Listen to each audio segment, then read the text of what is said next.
Healthy Lake Boon. This is something you may have heard of before, phosphorus. It's the limiting nutrient in almost all freshwater lakes and streams.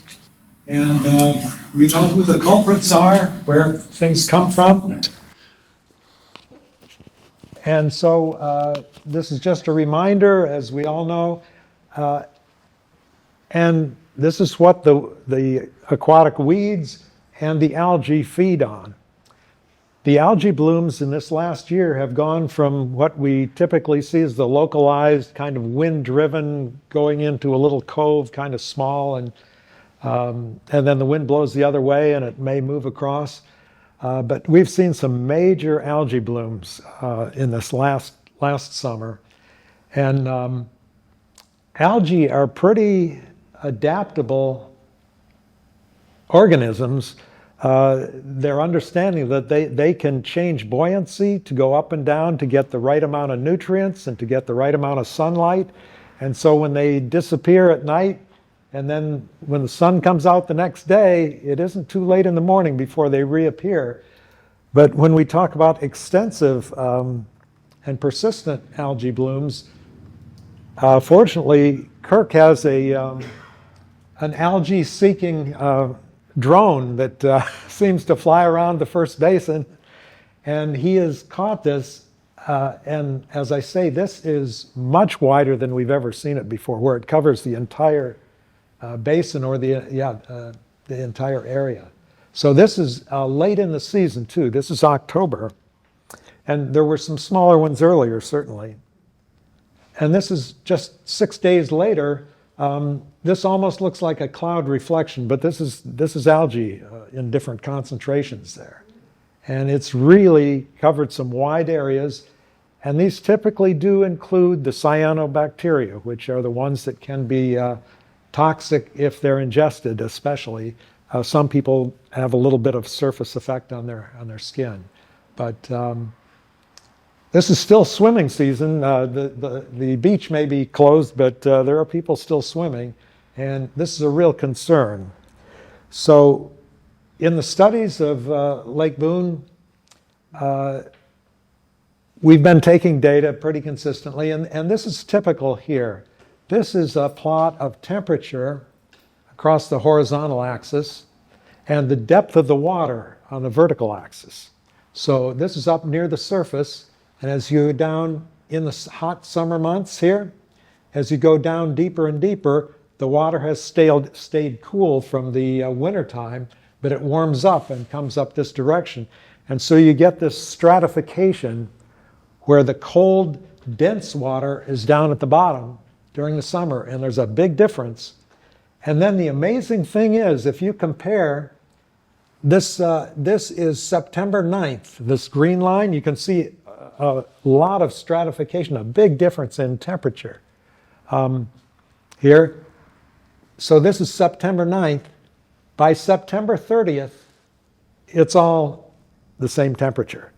That's the lake turnover, where all that cold water on the bottom, well, the surface water has cooled off to match that temperature, and pretty soon it's all just mixing together because you don't have the density difference to keep the separation.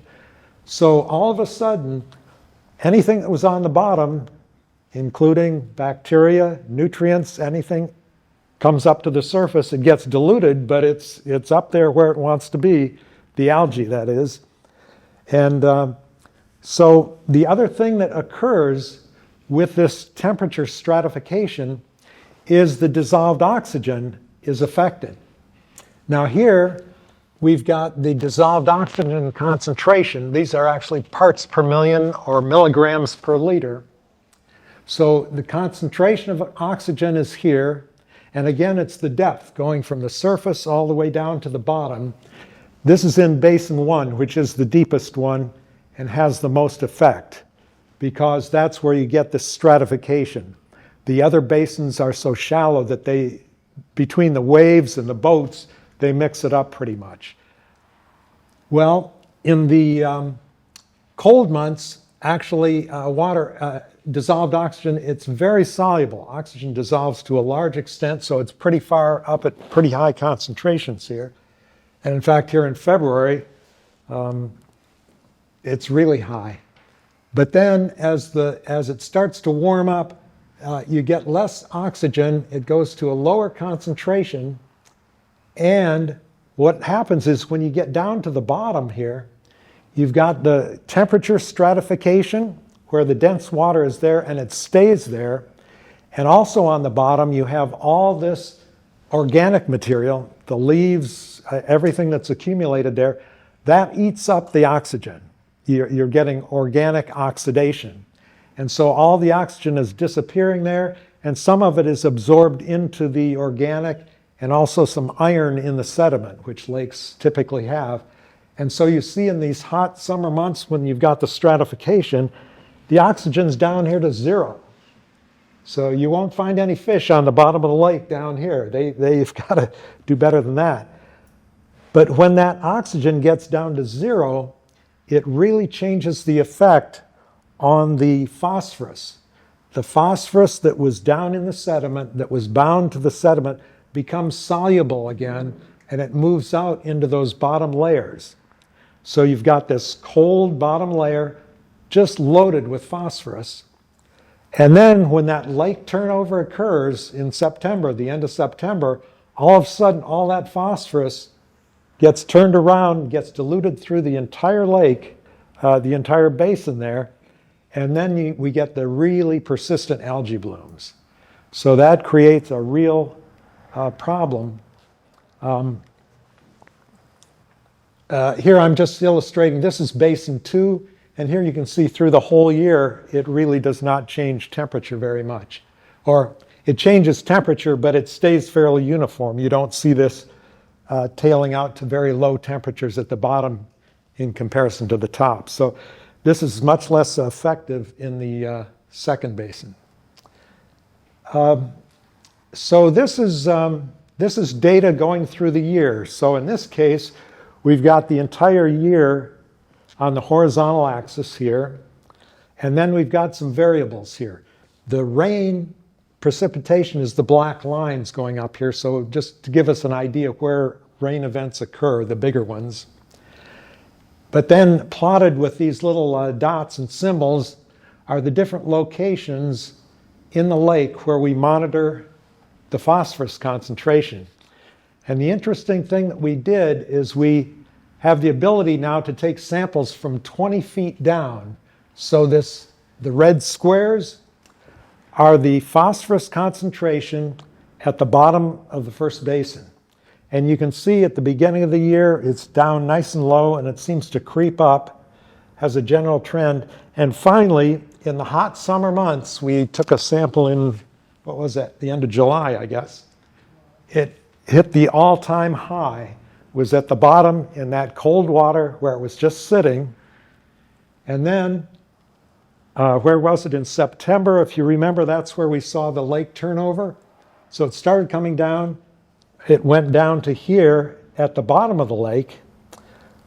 But at the top of the lake is the black diamonds. And so these were very low at the top of the lake. Here's another black diamond. It may have been covered up. I think it was here also. And then when the bottom of the lake started coming down, the black diamonds start coming up. And that's where the algae has the ability to get the sunlight and the nutrients at the same time, and they have a picnic. And things start looking pretty green.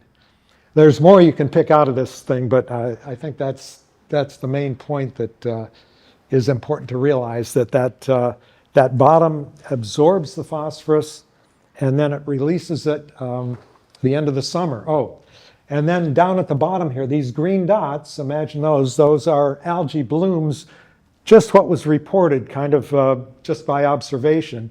So we don't have 100% of them, it's just what was reported. And you can see that we got a real cluster of algae blooms coming out here in the fall.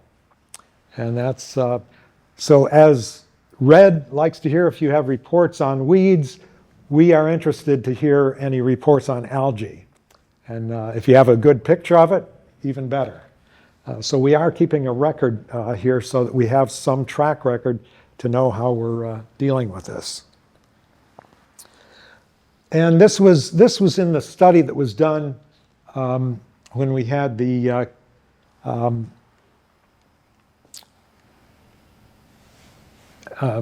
MVP grant.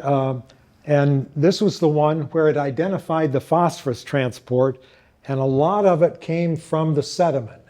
This amount here was in the sediment. Some of it comes in from the runoff, and that's where we can all pitch in to try to minimize the runoff here. The sediment we don't have much control over. It's down there and it's going to release it, and when it gets into the water column and then it gets mixed, that's where we've got the issues. And eventually it would absorb the phosphorus again later in the year. So we know that sediment is an important thing that we have to deal with. So again, we want to reduce, number one, reduce what's coming into the lake. But the other thing that may work well in the first basin especially is to deactivate this phosphorus in the sediment. This has been done on a number of lakes using alum treatment. It's aluminum sulfate. They use it in water treatment plants for drinking water, for surface waters. So it's commonly used to clarify water, but it's also used to treat the sediment to try to keep the phosphorus bound in the bottom. And if we're not pouring more into it, that can be effective for quite a number of years. So we have the science committee is working with Aquatic Restoration Consulting, looking at a proposal to just do a small study to study the efficacy of alum treatment for Lake Boon in the first basin. So we've pretty much decided we would at least do this little efficacy study, which we can get done. If it turns out to be a worthwhile treatment, then we would look to the Lake Boon Commission and the towns to try to fund that, very similar to what they do for the weed treatment. So that's where we are at this point, is looking at that. Question? Quick question in referencing, go back one slide. You talk here about weir outflow. So what I don't see in these slides is the effect of drawdown. So the question I have is, are we drawing down at the right time to get rid of as much phosphorus as possible? Okay. And if we draw down to 4 feet, how will that affect the phosphorus floating in the lake? Yeah, drawing down in the fall, that's after the lake is mixed. So it is taking out whatever the concentration of the mixed lake is. It's taking that phosphorus out and passing it on to the Assabet River. And if you take out more volume, you would take out more phosphorus. In a minute, you're going to find out why that may not be a good idea. Okay? Yeah. So, at this point, we are planning to go ahead with this small study here. It's in the $5,000 to $6,000 range to do the cost of this efficacy study, which the LBA would be funding. So the officers have pretty much agreed that this is a good idea to go through.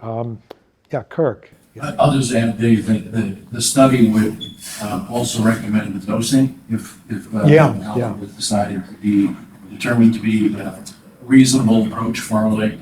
It would determine the dosing, the timing, the permit requirements you need to go through, and the cost. Yeah, so the study would include the dosing rates, the kinds of permits that are required, and an estimate of the cost of what it would be. So it's not only to see would it be effective, but also what it would entail for us to actually accomplish that.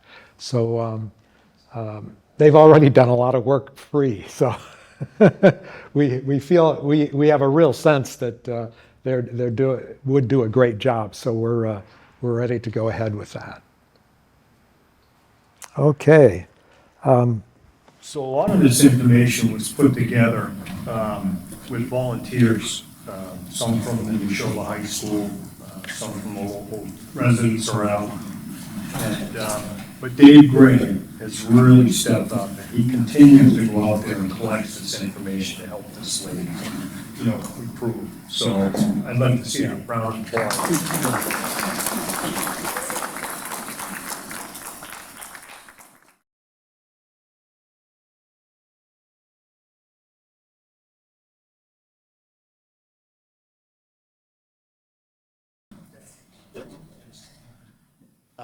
How many of you have heard of PFAS? It's a sophisticated A problem. lot of people, okay. We're going to dive into that tonight a little bit, and I'll try to be brief. This is the first time a lot of this information has been presented, but some of this is very new, even to us still. We're trying to figure out what the risks are. We're trying to figure out what we can do about this, and I'm going to walk you through all of that this evening and see where we go from here. Remember this shape. This shape will come back in a little while, and we'll talk about that. Go ahead, Dave. All right.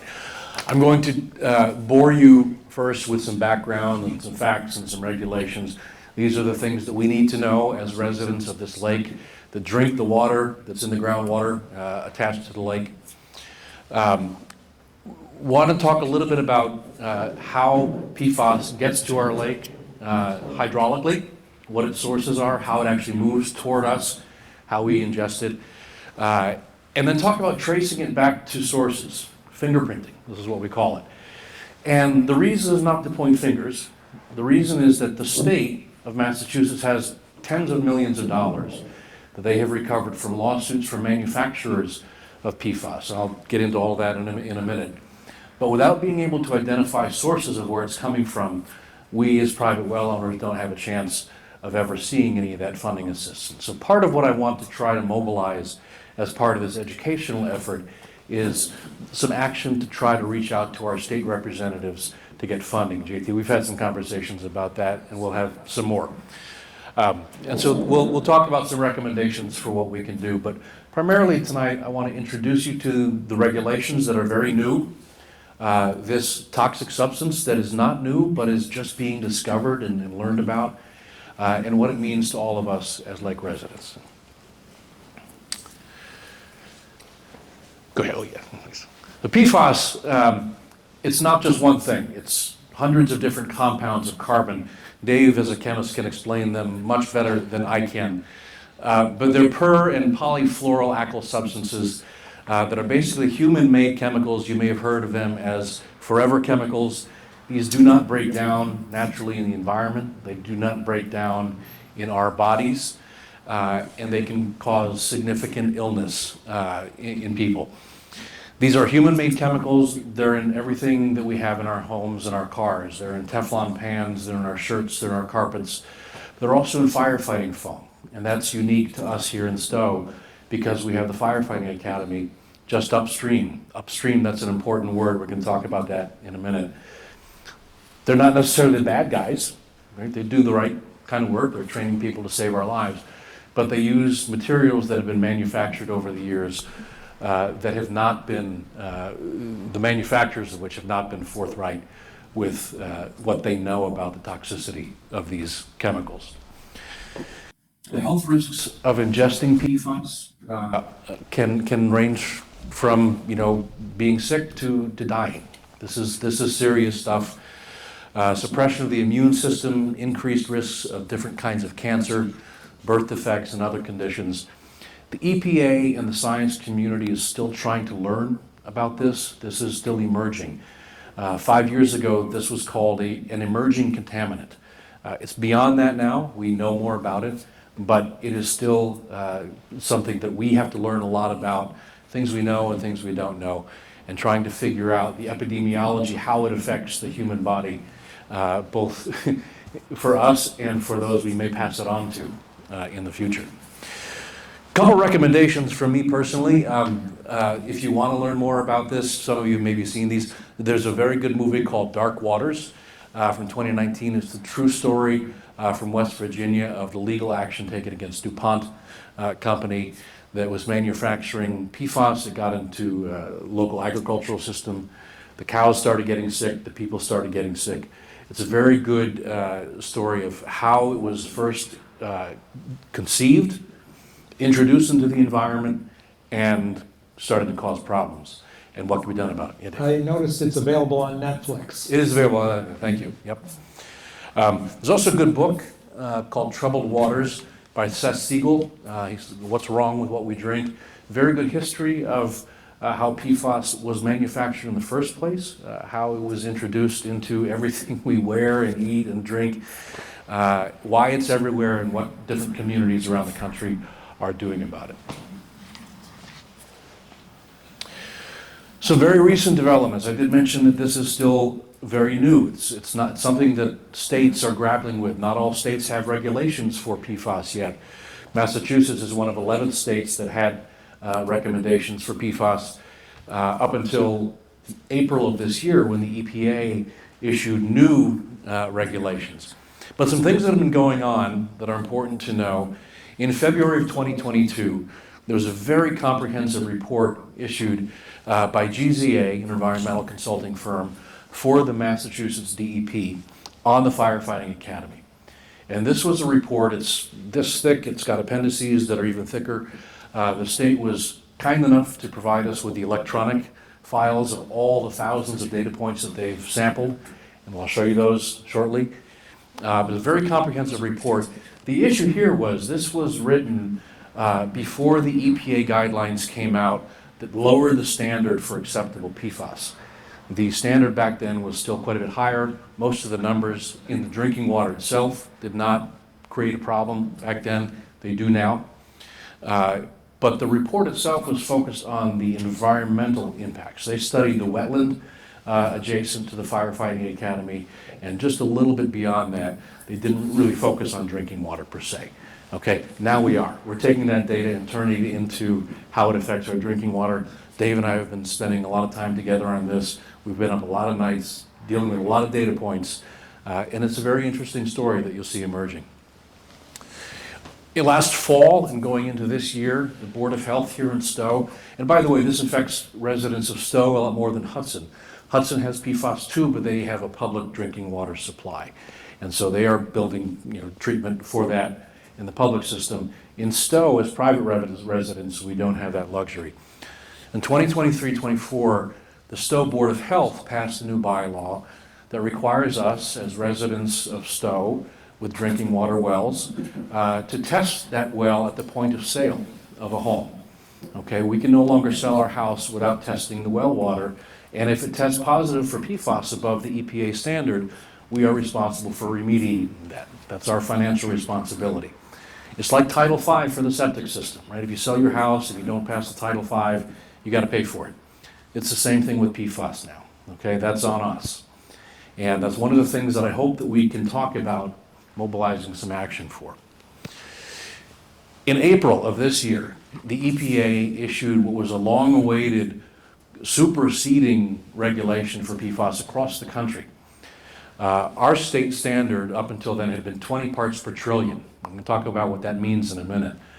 And the EPA lowered these numbers to 4 parts per trillion. I'm going to show you how small that number is in just a second. And that's universal, that's across the country. Some states had numbers of 150,000. You couldn't be below or above 150,000. Massachusetts was 20. I think Connecticut was 70. And nobody agreed on what the standard was. And so the EPA came in and said, this is what it is, and it's 4. Okay, it's a very, very, very low number. And then just last month, a public health advisory was issued for Lake Boon. We've all seen the mercury issues and advisories. Now we have an advisory for eating fish out of Lake Boon because of PFAS concentrations that have developed in the fish. Okay. Again, it's a compound that doesn't break down. They've been ingesting this for years, for decades, and it's now becoming detectable. And it's becoming detectable in our environment above the thresholds that the EPA allows. That's important. Okay. Current regulations, real quick, boring. I don't want to bore you with numbers. I want to excite you with graphs later on. in Massachusetts, there were 6 of these compounds, and there are about 26 that are very common, and hundreds that are less common, but 6 that are very common and very toxic. Massachusetts had regulated the sum of those to be less than 20. So any drinking water, public drinking water, had to be less than 20 parts per trillion. The EPA in 2024, just 2 months ago, lowered those. So the 2 most common, and incidentally the 2 most common firefighting foam, PFOA and PFOS, were lowered to be no higher than 4 parts per trillion, which is an extraordinarily low number. And the next slide lets me talk about that a little bit. What is a part per trillion? Does anybody have a concept of what that is? I can't even begin to fathom what a part per trillion is. Here are 10 rose bowls full of people, okay? Each one holds 100,000 people, 10 of them full. If I took one person out of that collection, that's 1 part per million. I would need to do this 1,000,000 times and pick one person out of that, and that's 1 part per trillion. Okay? So if we had 10,000 rose bowls full of people, you could pick 4 of those out, 4 people, and that's the standard. Okay? If you distributed all those rose bowls equally among all states, and Massachusetts took its allotment of those rose bowls and gave them equally to each town, any guesses how many rose bowls we'd have in Stow? 569. We'd have nowhere to live.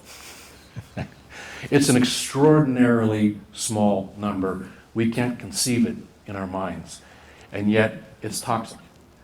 And it's in our water in the numbers that have been determined to be toxic. So we'll be talking about parts per trillion, and I just want you to understand how small a number that is. But it's also incredible that laboratories can detect numbers that are that small, and they can do it very consistently.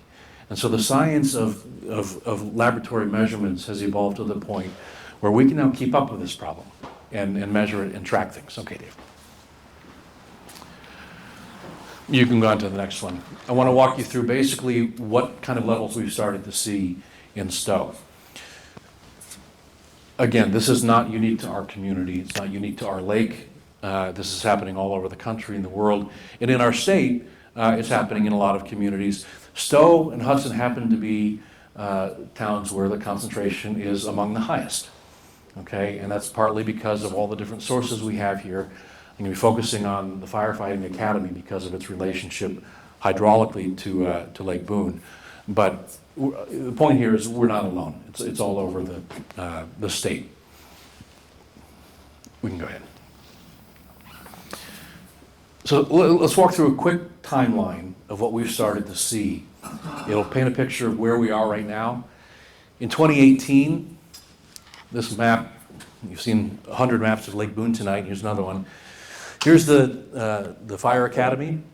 And in White Pond, right next to the Fire Academy, back in 2018, the concentration was 68 parts per trillion, which is above the state standard at that time. Okay, and that was a backup water supply. So Maynard has to treat its water. Okay, that's something they have to do. That number is starting to get frightening. That's not a small number when it comes to these chemicals. So moving forward then, in 2019, there we go, DEP started to test some of the wells, the private wells in and around the Fourth Basin. And we started to detect PFAS in detectable concentrations in some of those wells. Not all of them, but some of them. Not huge numbers, they were less than 20, so they weren't non-compliant with the standards, but they were noticeable. We were starting to see the impact of that wave of numbers coming from the Fire Academy, or so we think. That's a hypothesis. Safewell, which is a company that can help us test our own wells, and we'll talk about that a little bit later, did a study of all sorts of sampling in Stow. And you can see Lake Boon here is not the only problem. There are some high levels in Marlborough Road along Gleasondale. We all know about other PFAS concentrations up near the center of town and the fire station and things like that. But all of those are in a separate watershed. The water that drains to Lake Boon really begins right here at the Firefighting Academy. And I'll show you a map of that shortly. These numbers are terrifying. Okay, this is like a wave that's offshore that's coming. And I don't want to scare people with this, but I want you to be aware of how high these numbers are. The DEP report back in 2022-23 measured dozens and dozens of sites over many, many weeks. So not just one sample each. And I want to show you some of the numbers that they found in the groundwater at the academy. Okay? Remember, the standard right now in our country is 4 parts per trillion. This was 39,720 parts per trillion. There was a number up higher than 60,000 parts per trillion. And this is in the groundwater that's about a half mile from Lake Boon. Okay? And it actually flows in our direction. Okay?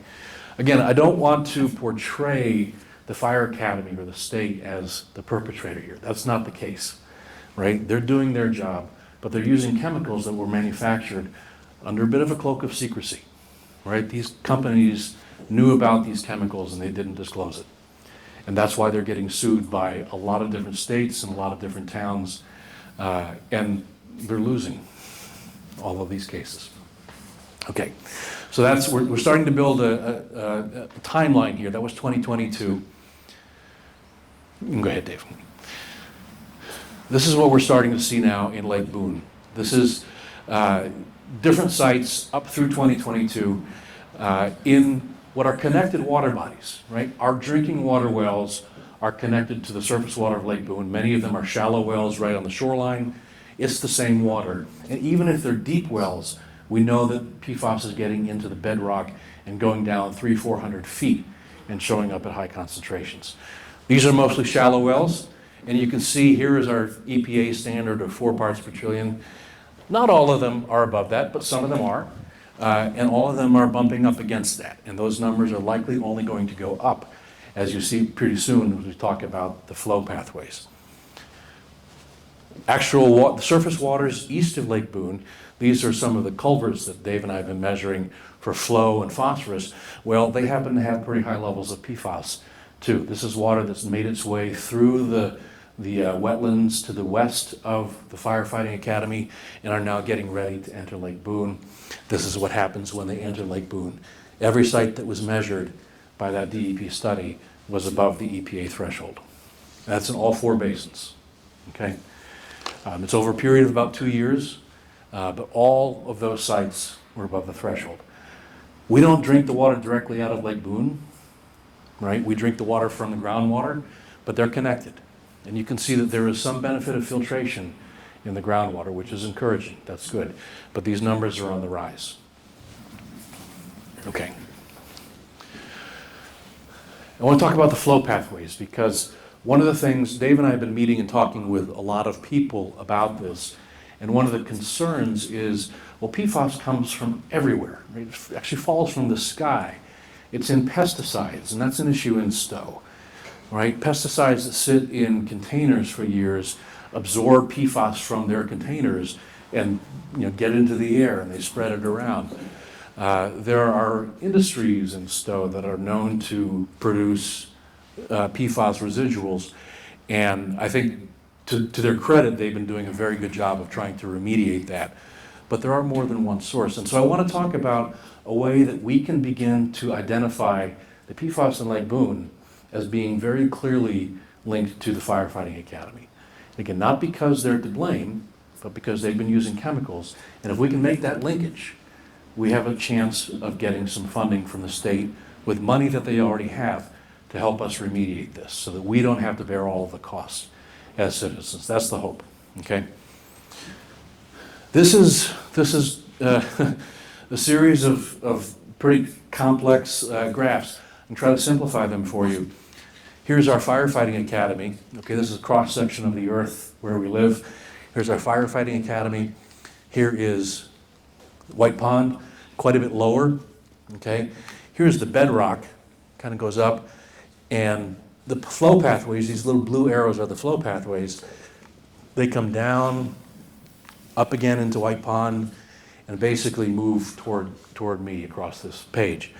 White Pond is about 2 feet higher than Lake Boon, so those flow arrows just continue right into Lake Boon from there. The next slide, I think, shows the planform. So we're looking at the same thing now from above. Here's the Firefighting Academy. The little blue arrows here are the flow pathways. These blue lines are gradients of the groundwater table, okay?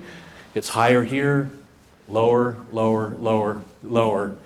And so the water flows this way, following the arrows, goes back up, some goes down into White Pond, and you can see it all kind of makes its way toward Lake Boon. Even the water that comes from White Pond gets into Lake Boon, okay?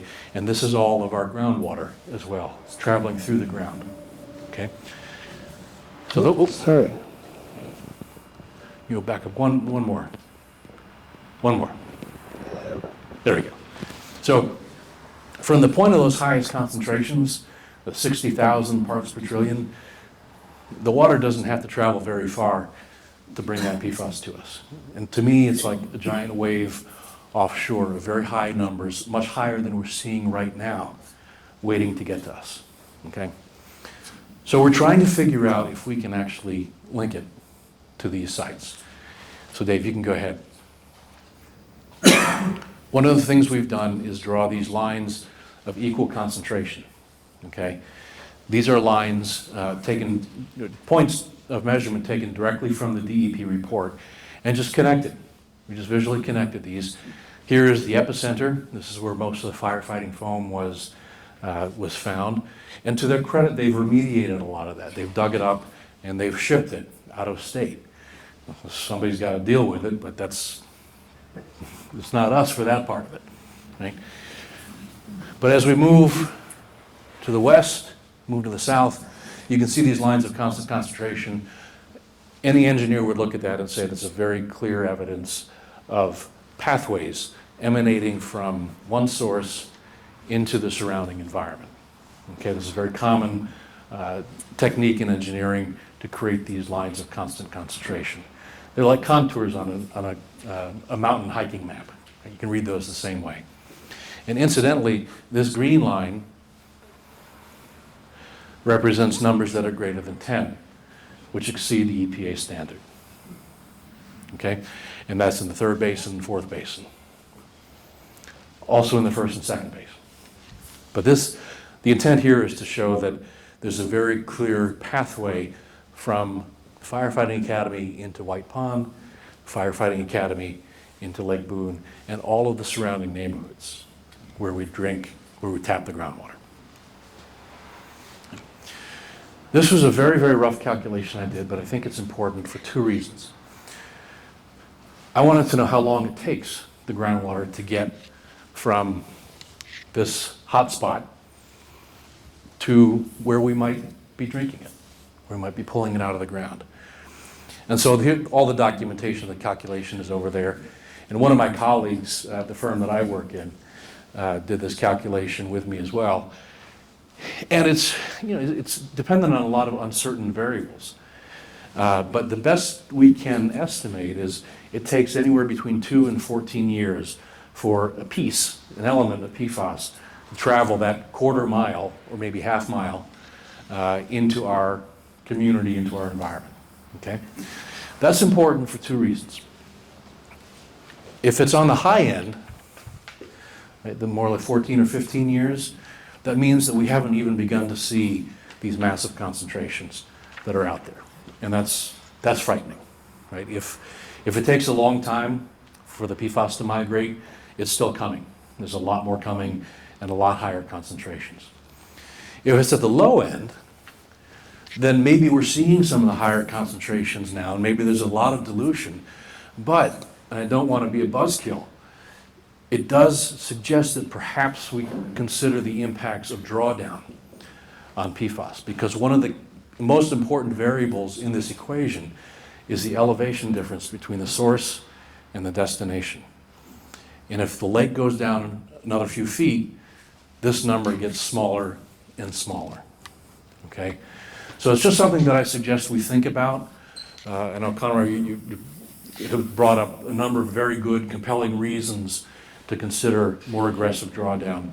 I'd like to offer this just as a counterpoint that we consider in those discussions, okay? And we've talked about that before, so not new.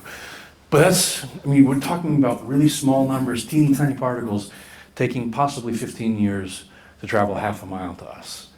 So there's not much we can do to slow it down or speed it up or get it out of the groundwater. We have to be ready for it whenever it comes. All right. Getting toward the end, I'm throwing a lot of numbers at you, a lot of graphs.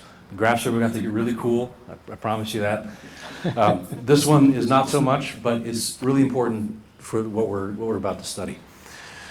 This is the watershed of Lake Boon. I mentioned earlier that some of the high concentrations of PFAS in Stow and Hudson have been found right here, up in the center of town, so forth, outside of the watershed. They don't drain to our community around the lake. What drains to our community around the lake are 2 or 3 known sources of PFAS. One is, of course, the firefighting academy. Here are those lines you just saw going into the 3rd and 4th basin.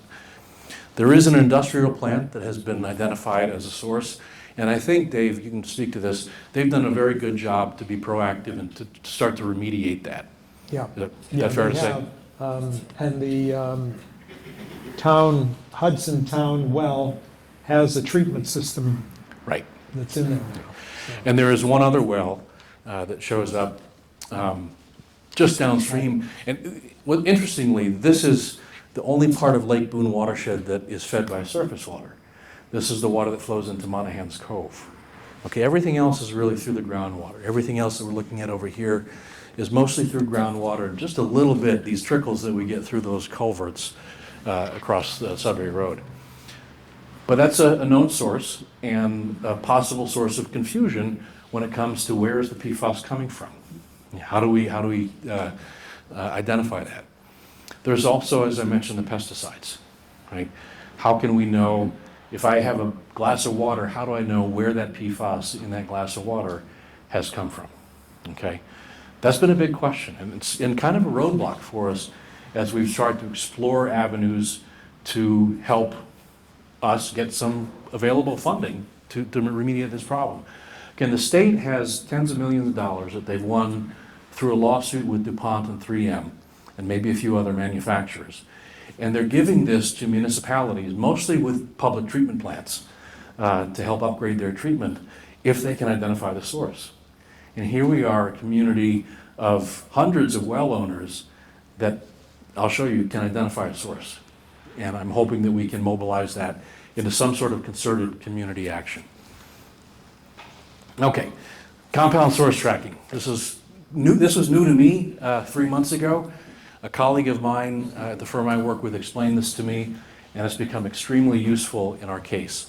Let's walk through this, Dave. Okay.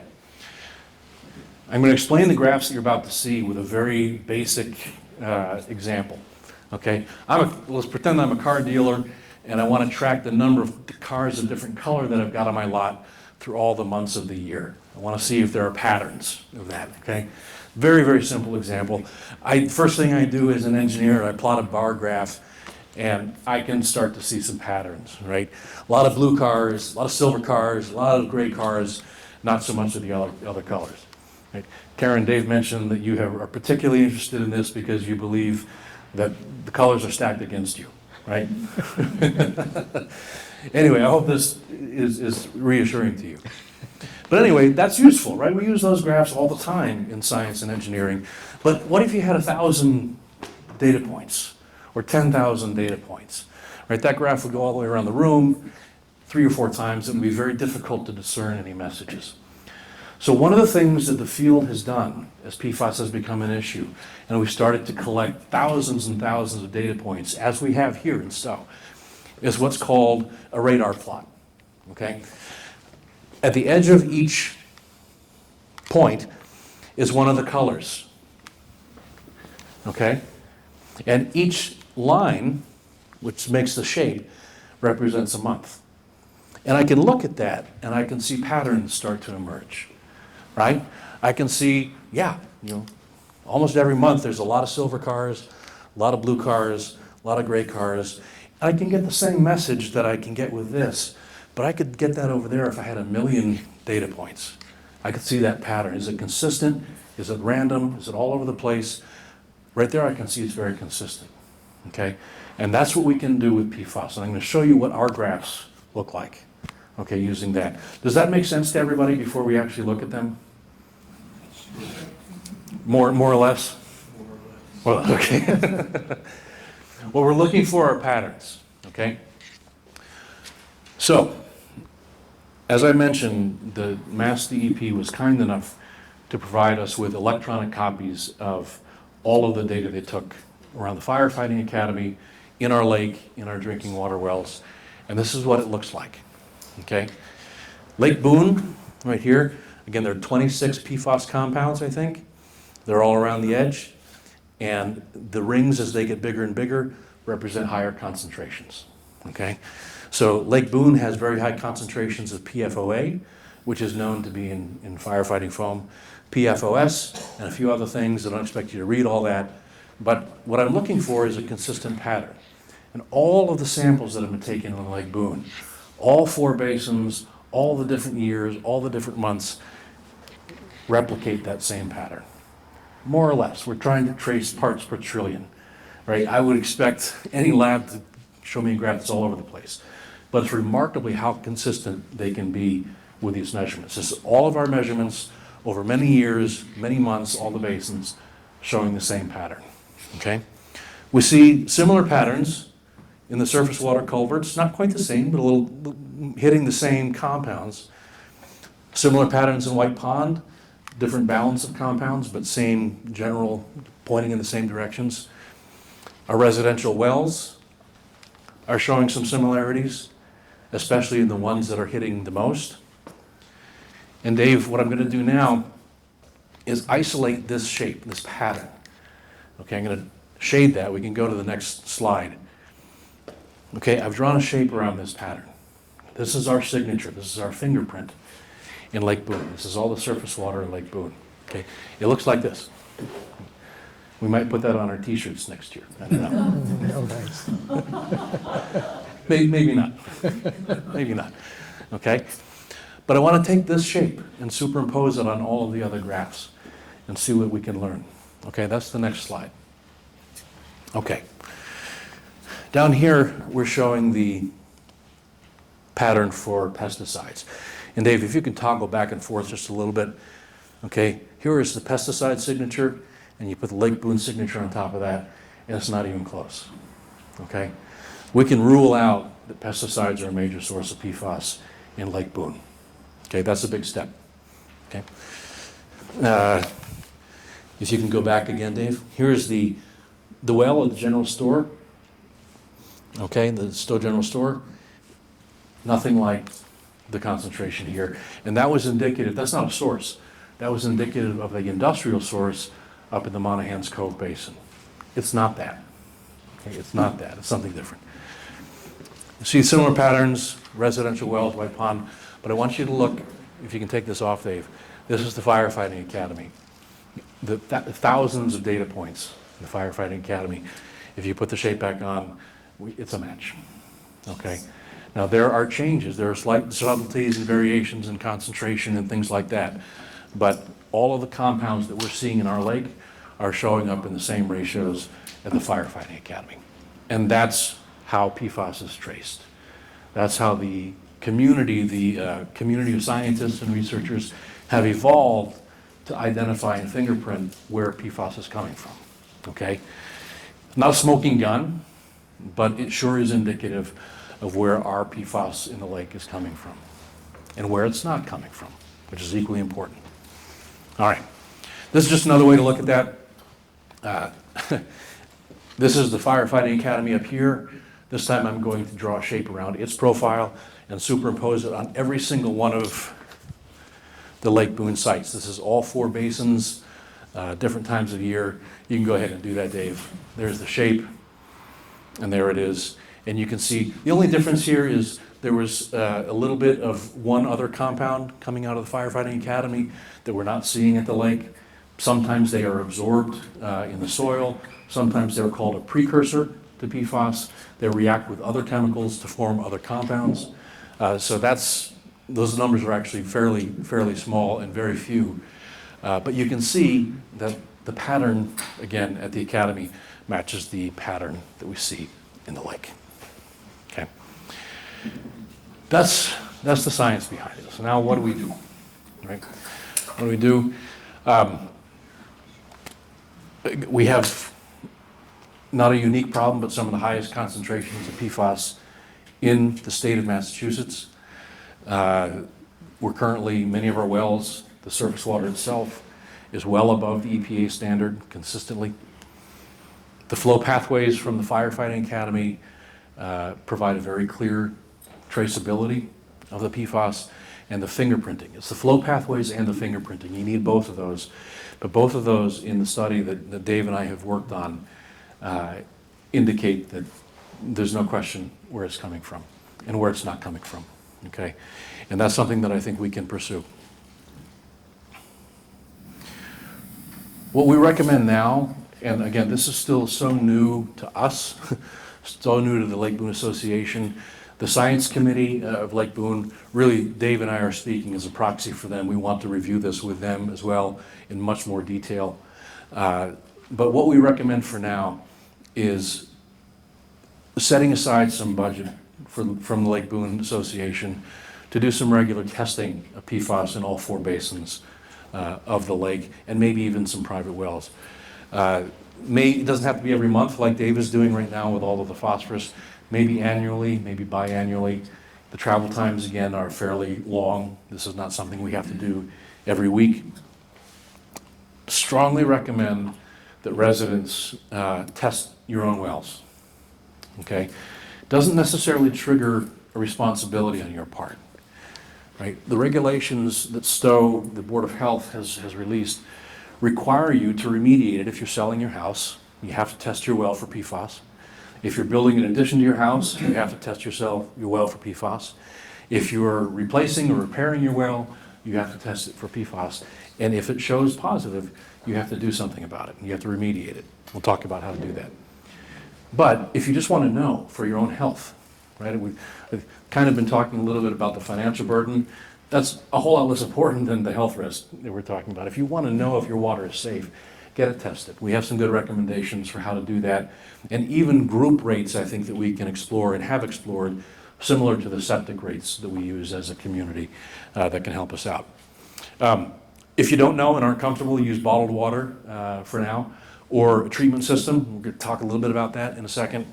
And then as a group, not tonight, but as the next year progresses, I would like to explore how we can probably try to access some of the state's available funding to help us out, because a lot of us eventually are going to have to remediate our wells.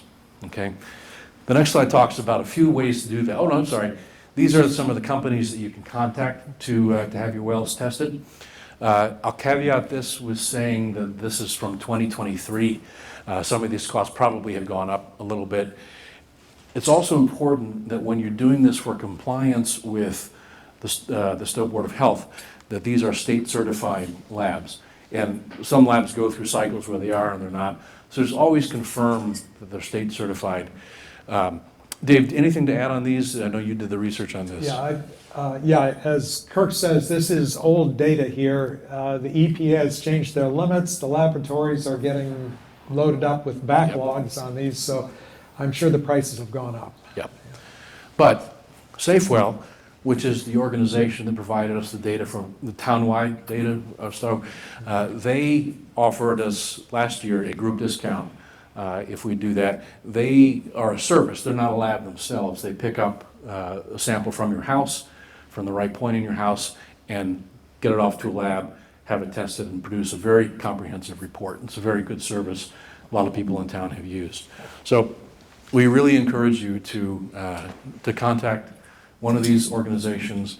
Contact Dave if we want to pursue a group rate. We can talk about that. But let's, at the very least, make sure we're trying to drink healthy water, right? That's step number one. We'll fix it later. Let's figure out what we're drinking right now, okay? Yeah. When it comes to remediating, there are not many options. and none of them are attractive, unfortunately. Activated carbon filtration can be done.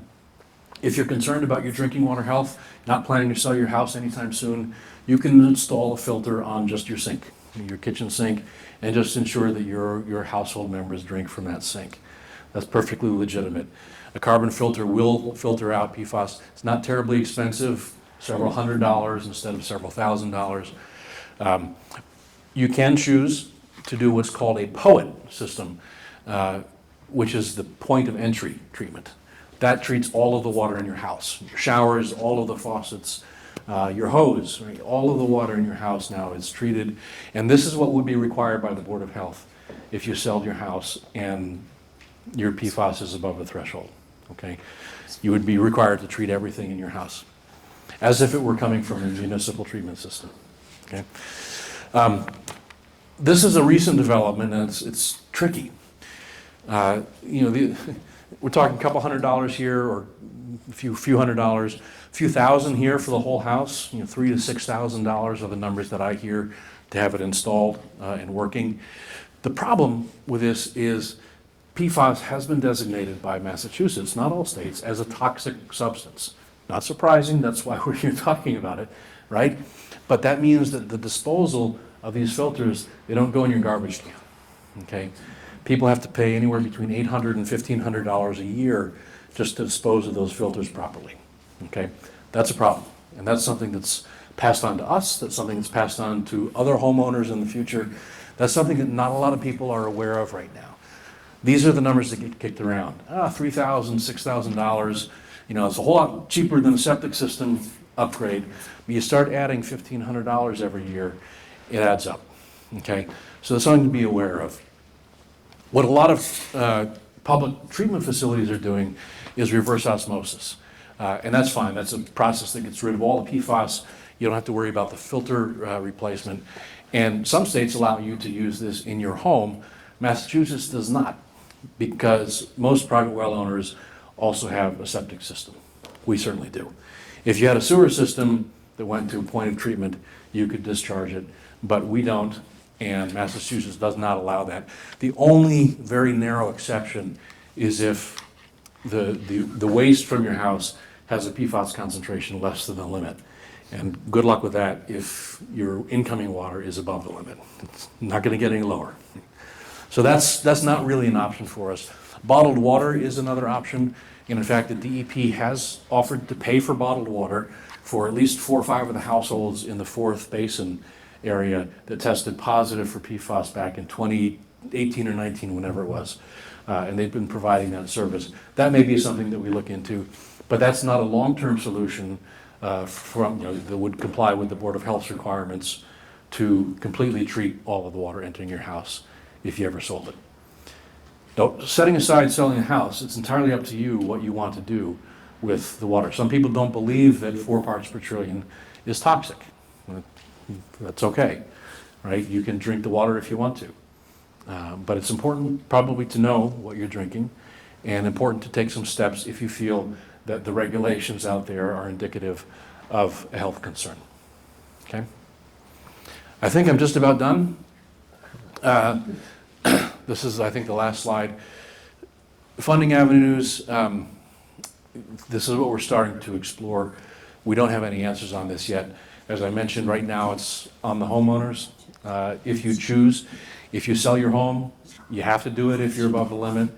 If you're just living in your home, you don't have to do anything. If you test for PFAS, you don't have to report it, again, unless you're selling your house. If I wanted to test for PFAS tomorrow and I was above the limit, I wouldn't have to report that. Okay, that's an important thing. People get a little bit worried about what happens if I'm above the limit. Do I have to let anybody know? You don't, unless you're selling your home. Again, DEP has offered to pay for bottled water in some cases. I don't know if that's a standing offer, how far that can be expanded as this problem expands, but that's something that we may want to pursue. It's not the solution, again, to comply with the Board of Health requirements. This is something that I think is worth talking about. Maura Healey, when she was the Attorney General, did file a lawsuit against DuPont, 3M. I think it was those two at least, and maybe some other companies that manufacture the chemicals in the firefighting foam, and was successful. And most states have been successful in these lawsuits. And there's a big pool of money that communities are applying for as grants or low interest loans and so forth for building municipal treatment plants for PFAS, but not for wells. So we have a unique situation where we're all on wells, but we can identify the source, and that changes things. We're not an individual coming to the state saying, I need money as a household because there's PFAS in my water, I don't know where it's coming from. You wouldn't get a thing. But if as a community we can say, we all have PFAS in our water and we know where it's coming from, maybe we have a chance of tapping into that funding source. It's something to think about. And I think it's something to think about as a community. If we can address this problem as a community, we can set examples for a lot of other communities like ourselves that have a lot of citizens on private water that have very identifiable sources of PFAS, and maybe we can set the standard for our state. I think that's everything. I hope I didn't bore you with too much information and data. There's a lot of stuff there. We're still digesting it too, but yeah. Question, I've read a lot about the danger of drinking water with chemicals. What about showering or swimming in the lake? Good question. I think the prevailing opinion on that is that that's not a significant risk. We ingest it when we drink it. We don't really ingest it when we swim or shower in it. Those are not considered to be major risks at this point. I think there would be probably some people, toxicologists, who may disagree and say, well, you always absorb a little bit when you swim. If you shower with the mouth open, you can get a little bit in. But it's the accumulation over years of drinking PFAS that really creates the health risk. And so I think most experts agree that swimming, showering is perfectly safe. You don't absorb it nearly as much through the skin. I won't say perfectly safe, but it's not something that I'm worried about. Good question, though.